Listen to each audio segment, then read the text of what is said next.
and the final row. Hiro Matsushita and Marco Greco.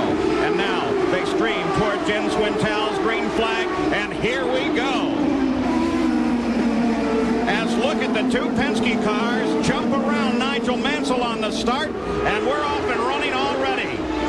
Fittipaldi at the front, followed by Paul Tracy, and now Bobby Rahal comes up to challenge Nigel Mansell as the fight for second place develops. At the same time, a bit of a test between Tracy and Fittipaldi for the lead. You're on board the nose of Bobby Rahal's car.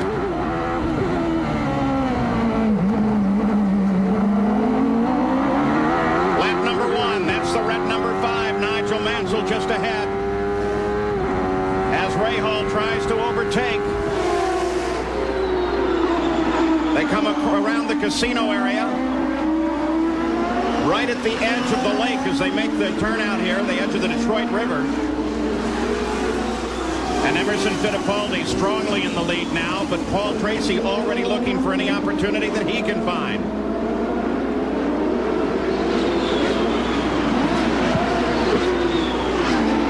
And Nigel Mansell sits in third place. The indication on the official communication channels is that the team manager for number 5, Nigel Mansell, Jim McGee, wants a restart of this race. He's not happy with the way it started. Apparently they have declined that request as Nigel Mansell continues his pursuit of the two Penske cars. Well, Paul, the start, as we know, because it's so hard to pass here, is very important. Emerson has more experience with it. He kind of knows what the flagman will let go by and what he won't. But from where we sat, it looked like it was a good start. Let's take a look at that start again, Bobby, and maybe we can get an idea of what Jim McGee might be concerned with. Well, you can see Emerson's on the left, Mansell's on the right. They're coming down. You see they're still fairly close. Mansell's up there for a little bit, fell back. Emerson had about a car length on him when he started. But look at Tracy going by the outside. Now, that's Mansell's fault, not the starter's fault. Well, you think the argument might be, though, that it seemed that Fittipaldi came to the right and crowded him a little? No, I don't think so. I think that was really a good start. Let's go to the pits, Jack Arute. Paul, that was a calculated risk on the part of Team Penske. They determined before the start of the race they were going to attempt that. In the drivers' meeting, Nigel Mansell was quite outspoken about restarts, asked for a ruling on it, and the quote from Wally Dallenbach was, "Gentlemen, that's a problem on ovals. We'll deal with it when we get to the next oval." But after the meeting, Nigel huddled with Wally Dallenbach and continued his plaintive decree about the fact that he doesn't understand these starts where drivers can pass even if you're on the pole. Well, the interesting point, Jack, don't you think, is maybe how Nigel Mansell lost Indianapolis, was on a restart. So this is one part of IndyCar racing he's just not familiar enough yet with. And I think the exciting thing now is we've got potentially the fastest car on the track running in third. We're going to see some passing attempts. Probably the greatest thing that was said that puts a period on all of it was Bobby Rahal sitting in the back of the drivers' meeting saying, "Welcome to IndyCar racing, Nigel." Montermini now battles with Al Unser Jr. in a fight for 7th place. This is the key battle on the circuit. They've sorted out at the top of the field. The action rule is green to the front row is green to the field on most of the IndyCar events. Indianapolis, they prefer that you don't pass until after you're over the start-finish line. But once you see green, you can go. Let's go back and take another view of this start, this time from this very same camera that is mounted on Bobby Rahal's car. Again, some concern in the Newman-Haas pits as to the nature of the start. Bobby Unser, that's Paul Tracy just ahead. Yes, and you can see Stefan Johansson on the left. There they're taking off. And you can see the starting line went way back from what we saw. The trick to it is look on the left there, the car that's in the middle of that picture. That's Paul Tracy. He still went by Nigel. Nigel just didn't get the start. It's never the rule that the cars have to be totally even when they go across the start and finish line. That's totally up to the starter himself. And that was a relatively close start. It's just the road races are so important. Perhaps we can get a further update on the concerns of the Newman-Haas team. Again, let's go to Gary Gerald. Well, Jim McGee has now settled into the normal race routine, but I'll tell you, on that opening green flag, he was very angry, Paul, and there was a kart official or an IndyCar official right across the wall. He immediately summoned them. There was a lot of gesturing. They wanted a yellow flag and a restart. They didn't get it as they lobbied race control. Well, Paul, that's really never happened. I know Jim is mad. He's a real racer. The guy is really feisty, but it's never happened that I can ever remember. So Jim McGee watches his driver, who currently runs in 3rd place.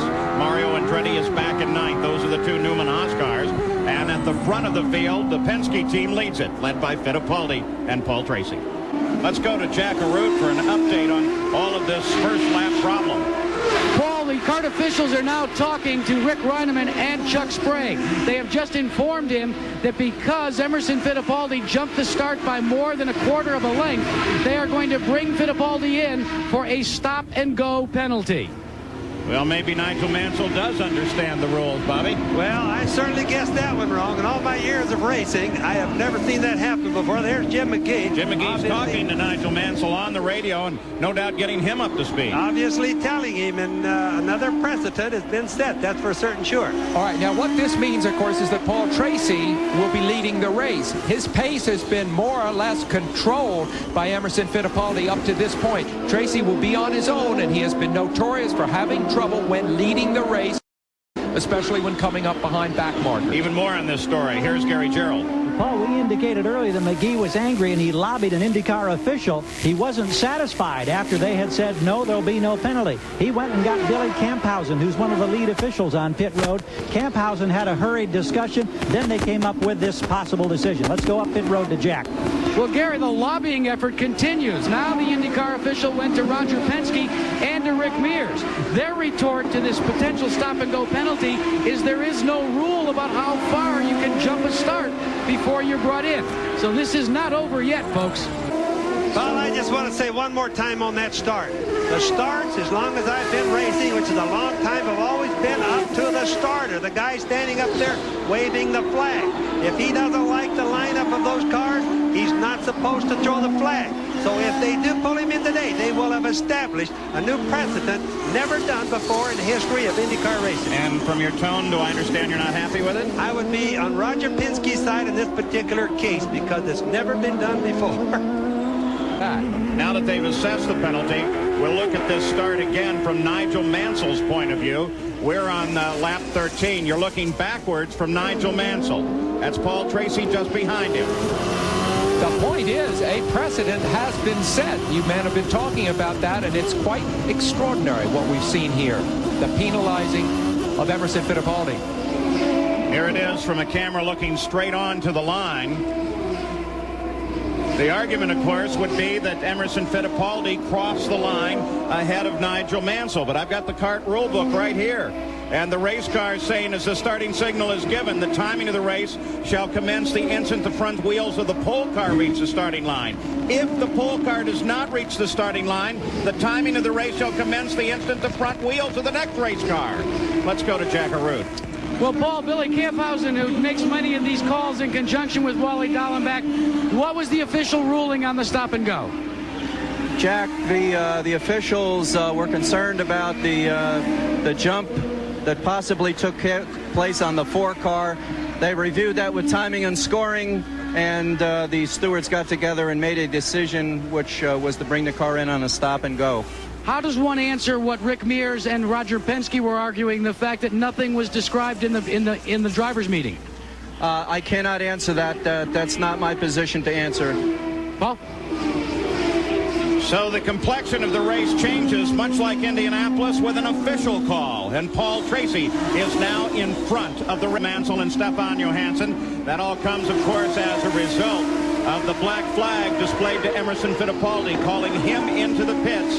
He answers the black flag with a stop-and-go penalty, and that is all by a perception of the officials that there was an apparent violation of some rule as they crossed the line. Well, we're looking at the rule book at paragraph 6.6.3, which is the one that appears to address starts. We certainly can't find it. And that seems to be exactly the position that the Penske team is taking at this point, though they dutifully did answer the flag. Paul, remember one thing, too, that when the starter throws the green flag, it makes no difference where the car is. That is the official start of the race. Now, it may not be timing and scoring, but let's watch it once. We're going to run it one more time. Now, watch the cars. Watch the flag one on the right there. Now, he threw the flag there. There was less than 1 car length difference when he threw the flag. Forget about when it crosses the line. If the car on the right, for example, had quit, that race would have still officially been started. It would have just gone yellow right then. Well, in the paragraph I read... Look at the green flag It's well out of good car length ahead, and the paragraph refers to the timing of the start of the race beginning at that line. It says nothing about the interval, nor does it mandate that the full car necessarily has to cross it first. Roger Penske will be protesting this one for a long time, is my opinion. So the race affected by a decision of the officials. We'll see, though, if Emerson Fittipaldi can fight his way back up. He currently rides in 6th place. He has been in a battle for several laps with this man, Al Unser Jr. Let's go to the Penske pits once again. Further update. Here's Jack Arute. Well, Paul, we were going to talk to Roger Penske about this whole situation. He said, no, please talk to Rick. Rick, your version, the team version about this stop and go and that alleged jump on the start. Well, I just don't agree with it. I don't believe in it. I've never heard of that before. I've never heard it announced or anything else, and they ought to explain it. If there's a rule that you're going to be penalized for a car and a half ahead of the other car, if somebody got a nose on me, I'd just let off and get him penalized every time. That rule does not work, and it's something I've never heard of. It shouldn't be done. Well, Paul, add to this, remember what I told you at the top of the show, that Nigel Mansell was huddled with Wally Dallenbach after the drivers' meeting, continuing to plead his case about these starts that he wasn't used to. Maybe it planted a seed in Wally's mind. Boy, isn't that a racer's thinking, though? As Mir says, this was just moments ago.